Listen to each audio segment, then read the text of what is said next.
Hi పిల్లలు, అందరూ ఎలా ఉన్నారు? బాగున్నారా? నేను కూడా బాగున్నా. పిల్లలు, మీరు వీడియోని చూస్తున్నారు కానీ సబ్స్క్రైబ్ చేయట్లేదు. ఆ, గంట కొట్టట్లేదు. పిల్లలు సబ్స్క్రైబ్ చేయొచ్చు కదా. ఆ, నాకు కొంచెం హ్యాపీగా అనిపిస్తుంది. సరేనా? సరే, ఇది సెకండ్ ఎపిసోడు. పోయిన ఎపిసోడ్లో మనము చీమ గురించి, ఏనుగు గురించి, అలాగే సింహం కథ విన్నాం కదా. ఇప్పుడు ఏం జరుగుతుందంటే, ఆ కాలేజ్లో చాలామంది వస్తుంటారు కదా. రోజు రోజుకి జనాభా తగ్గిపోతూ ఉంటుందంట. ఈ రాజుకి డౌట్ వస్తుంది, అదే ఏంటి, ఎక్కడెక్కడి నుంచి కష్టపడి అందరినీ గ్యాదర్ చేస్తే ఎందుకు జనాభా తగ్గిపోతున్నారు ఇక్కడ అని డౌట్ వస్తుందన్నమాట. ఏమైంది అని ఒకసారి అనౌన్స్మెంట్ చేస్తుంది కాలేజీలో. మనము చాలామంది ఉన్నాం కదా, ఈ మెంబర్స్ అందరూ ఎలా తగ్గిపోతున్నారు, మీరు ఎవరికైనా తెలిస్తే చెప్పండి. ఎందుకు కాలేజ్ రావడం బంద్ చేశారా, లేకపోతే వస్తూ ఏమన్నా ఈ ప్రమాదం వల్ల వాళ్ళు కనపడకుండా పోతున్నారా ఏంటి అని అడుగుతుందన్నమాట. అందరూ ఏమో తెలియదు అని చెప్తుంటారు. కానీ నక్క ఉంటుంది. నక్క ఏం చేస్తుందంటే, వాళ్ళకి చదువుకోవడం ఇష్టం లేక రాలేదేమో, అది కూడా ఆలోచించాలి కదా అంటుంది. సరే, ఏదైతే ఏంది కనుక్కోండి అని ఒక ఆర్డర్ పాస్ చేస్తుందన్నమాట. ఈ పనిని కాకికి అప్పగిస్తుందన్నమాట.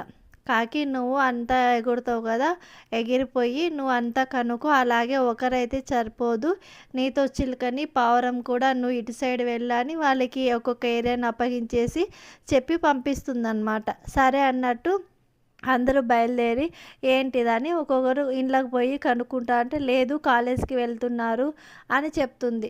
అరే, కాలేజీకి వెళ్తుంటే రావట్లేదమ్మా మీ వాళ్ళు అంటే, లేదు కాలేజీలోనే ఉంది అని చెప్తుందనమాట. సరే అని ఈ విషయాన్ని ఎత్తుకొని పోయి రాజుకి చెప్తారు. రాజా, వాళ్ళు కాలేజీకనే వచ్చారంట కానీ కాలేజీకి రావట్లేదు, మరి ఏంటి సంగతి అని డౌట్ వస్తుందన్నమాట.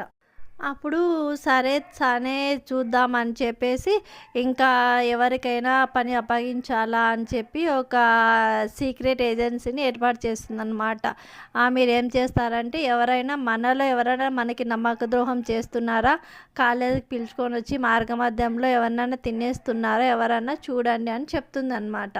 ఆ సీక్రెట్ ఏజెన్సీ ఎవరంటే జిరాఫీ, ఎలుగుబంటి, ఇంకా ఏనుగు అనమాట. సరే, ఈ ముగ్గురు సరే చూస్తామని చెప్పి చాలా డిస్కషన్ అయిన తర్వాత, ఎవరెవరు నమ్మకంగా ఉండరు అనేసి ఒక థాట్లో ఈ నక్కని గురించి డౌట్ వస్తుందన్నమాట. నక్కనే కదా ఫస్ట్ మనకు ఆన్సర్ ఇచ్చింది, సో నక్క మీద మనం నిఘా వేస్తాము. మనం నిఘా వేయాలంటే మనం అందరం పెద్ద శరీరంతో ఉండాం కాబట్టి అది కనుక్కుంటుంది. మనం ఏం చేయాలంటే ఇంకొకరి హెల్ప్ మనం తీసుకుందామని చెప్పేసి, ఇద్దరు హెల్ప్ తీసుకుందామని చెప్పేసి, ఒకటి చీమది, ఒకటి పావురంది హెల్ప్ తీసుకుంటారనమాట. అప్పుడు ఆ నక్క వెనకాలనే చీమ కనపడదు కదా, చాలా చిన్నగా ఉంటుంది కాబట్టి చీమ ఫాలో చేస్తూ ఉంటుంది. కాకపోతే అది ఫాస్ట్గా వెళ్తుంది, ఇది ఏమో ఇట్లా చిన్నగా పోతుంది కదా, కుదరకుండా దానికి సరౌండింగ్స్ ఎక్కువ ఉంటారు కదా, సర్కిల్ ఎక్కువ ఉండడం వల్ల చీమ అందరికీ వాళ్ళ ఫ్యామిలీ మెంబర్స్కి, రిలేటివ్స్ అందరికి చెప్తుంది అనమాట, ఈ నక్కని ఫాలో అవ్వండి అని చెప్తుంది. సరే సరే అని వాళ్ళ మొత్తం చీమ వాళ్ళంతా దాన్ని ఫాలో అవుతూ ఉంటారు. అలాగే పావురం కూడా ఫాలో అవుతూ ఉంటుంది అనమాట. ఇంతకేళ్ళకి నక్కకి డౌట్ రాదనమాట, వీళ్ళు ఫాలో చేస్తున్నారని గుర్తుకు లేకుండా అదేం చేస్తుందంటే ఒక గృహలోకి పోయి పడుకుంటుంది అనమాట. చీమ అనుకుంటుంది, సరే లేదే వాళ్ళ ఇంటికి పోయి పడుకుంది కదా, చూద్దాం ఇక్కడే వెయిట్ చేద్దాం బయట అనుకుంటుంది. సరే, కొద్దిసేపటి పావురం ఏం చేస్తుందంటే, ఈ గృహలో ఏముందో ఏమో ఒకసారి కనుక్కో చీమ, నేనైతే పోలేను కదా అని పావురం చెప్తుంది చీమకి. సరే అన్నట్టు చీమ వాళ్ళ ఫ్యామిలీ మెంబర్స్కి వేరే దానికి చెప్తుంది అనమాట. నువ్వు వెళ్ళు అంటే, అక్కడ ఒక లోపల రూమ్లో చాలా బోన్స్ అన్ని కుప్పలు కుప్పలు ఉంటాయన్నమాట. ఏంటని చూస్తే అక్కడ ఇంకొక రూమ్లో ఇక్కడ చిరుత కూడా ఉంటుంది అనమాట. చిరుతపులి. చిరుతపులి అందరినీ తినిందా ఏంటి అని అర్థం కాదు. తర్వాతకి ఈ విషయం వచ్చి పులికి చెప్తారు, సింహంకి చెప్తారు. సింహం, రాజా ఇట్లా బోన్స్ అన్నీ ఉండే, అక్కడ చిరుత కూడా ఉంది, అలాగే నక్క ఉంది, వీళ్ళిద్దరు కలిసి ఏదో చేస్తున్నారు రాజా అంటే ఇంకా ఎక్కువ లేని కోపం వస్తుంది సింహంకి.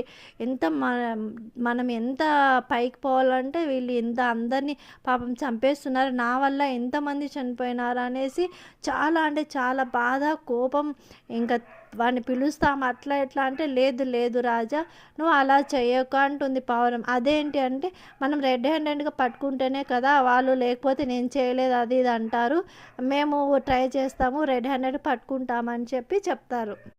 అప్పుడు అది సింహం చెప్తుంది, నక్క నీకు ఒక బాధ్యత అప్పగిస్తాను, పలానా ఊర్లో పలానా వాళ్ళు ఉన్నారు, నువ్వు తీసుకొని రావాలి అంటే, సరే నేను తీసుకొని వస్తానంటే ఆ ఫ్యామిలీలో ఒకరే ఉంటారు, వాళ్ళు ఎప్పుడు ఈ చుట్టుపక్కల ఏరియాలో కానీ ఎక్కడికి వాళ్ళమ్మ పంపిదు, కానీ నేను ఎంతో రిక్వెస్ట్ చేశాను పంపిస్తుంది, నువ్వు వెళ్ళి తీసుకొని రా అంటుందన్నమాట.